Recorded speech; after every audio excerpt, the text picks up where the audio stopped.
Mr. President, I just returned from the Middle East. We have 140 members of our Wyoming Air National Guard, and they are currently serving our nation, and they are stationed in Djibouti. Wyoming is very proud of these brave men and women who are fighting for our freedoms. Visiting them was a reminder of what makes America strong. It's also a reminder of the challenges that we continue to face. There's a confluence of crises all around the world, from El Paso, Texas, to Jerusalem, Israel. These terrible crises did not emerge overnight. They are the direct result of the weakness of the current President of the United States.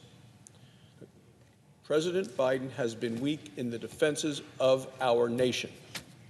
It's obvious to me, it's obvious to people all around the country, it's obvious to people all around the world.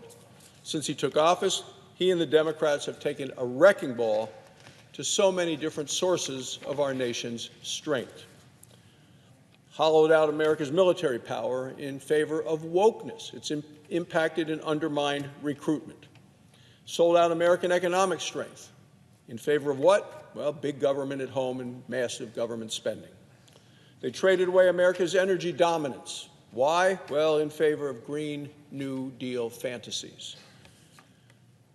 And it does seem that Democrats apologize for American excellence at every turn.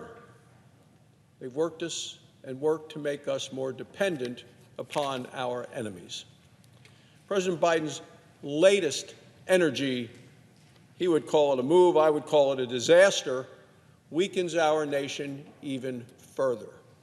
The administration announced in January that it would freeze permits for liquefied natural gas exports. I view this decision as astonishingly foolish. Affordable, reliable energy is the foundation of a strong, affordable economy. America's energy revolution created many good-paying jobs all across the country and certainly in my home state of Wyoming. It made us as a nation, energy independent. Some would go so far as to say energy dominant. And it helped us build the world's largest LNG export industry. This also gave our European allies a secure energy source. This is the time of Russia's incursion into Ukraine. This is one of the best examples of how American economic strength makes the world safer.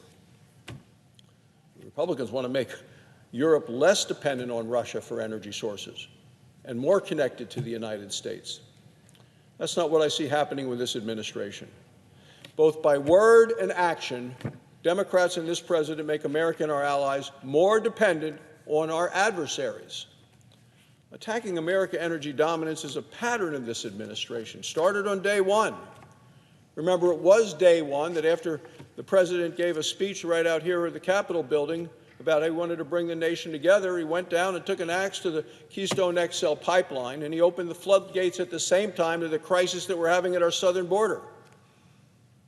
The president restricted offshore oil drilling, and he's placed a moratorium on new coal permits on federal lands. All of these things undermining American energy security. And now comes this blow where he is cutting American natural gas exports, denying American good jobs, lower prices, and empowering Russia and Iran. Joe Biden has failed fundamentally what should be the goal of any president, which is to make America stronger, safer, more secure. President Biden also has a long list of foreign policy failures. Nobody can forget the deadly and disastrous withdrawal from Afghanistan. Taliban terrorists, they seized $7 billion of weapons. So many of these Americans had left behind. 13 brave soldiers lost their lives, including one from Wyoming, Riley McCullum, Bondurant, Wyoming. The fall of Kabul was a deadly disaster. In January of 2022, the president made another damaging misstep. He suggested that a minor incursion by Russia into Ukraine would be met with minimal consequences. Weeks later, we saw Russian tanks head into Kyiv. Then there's the chaos in the Middle East. September of 2023, the president's national security advisor, Jake Sullivan, made a bold pronouncement. He said, "The Middle East region is quieter today than it has been in 2 decades. 8 days later, Hamas attacked Israel. They killed more than 1,200 Israelis. They took hundreds more hostages, including American citizens. It was the deadliest day for the Jewish people since the Holocaust. Conflicts in the Middle East are devastating, destructive, and destabilizing. They threaten America's interests and America's allies. Yet President Biden works hard to accommodate our enemies. He is a fair-weathered friend to our great ally in the Middle East, to Israel. We see that in his maximum concessions policy toward Iran. Early on, Biden pushed to rejoin Obama's Iran nuclear deal. He was negotiating to lift all sanctions imposed by President Trump. The Biden administration's lack of sanction enforcement and use of sanction waivers simply funded the Iranian regime. Iran used this flood of cash to bankroll Hamas, Hezbollah, the Houthis, and other terrorist proxies. In turn, the terror proxies attacked America, attacked our allies, and the attacks have only increased since October 7th. Iranian proxies have attacked American service members in the Middle East at least 180 times in the past 4 months. Let me say that again, 180 attacks on American service members in the last 4 months. We've lost 5 American troops because of these attacks.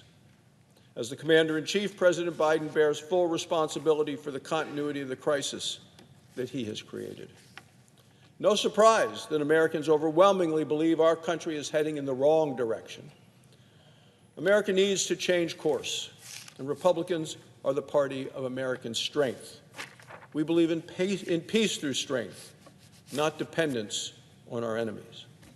Americans deserve a president that's strong and a nation that is safe and a nation that is secure.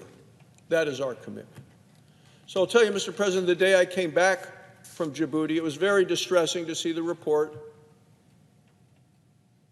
in the New York Times.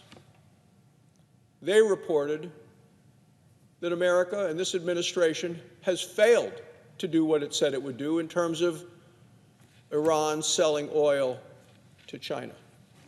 Failed. If it hadn't been for the New York Times reporting, the American people wouldn't know because the administration would never tell them that tanker after tanker have moved 59 million barrels of oil from Iran to China. Every one of those tankers ended up in China, and the cash, worth a minimum $2.8 billion, ended up back in Iran.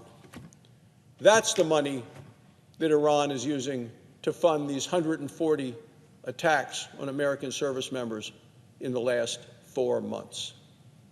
We know where the money is coming from, and yet Democrats look the other way. The Secretary of Treasury, hapless as she is, came to Congress and testified inaccurately, possibly misleadingly, that the administration is doing everything that they can. Well, they are not. This administration is looking the other way as a hapless and diminished President Biden continues to be outplayed by Iran. And this is evident to the world. And as Joe Biden bungles along, Russia, Iran, North Korea, Communist China continue on the march. We need a strong president to keep us strong and safe and secure. Thank you, Mr. President. I yield the floor.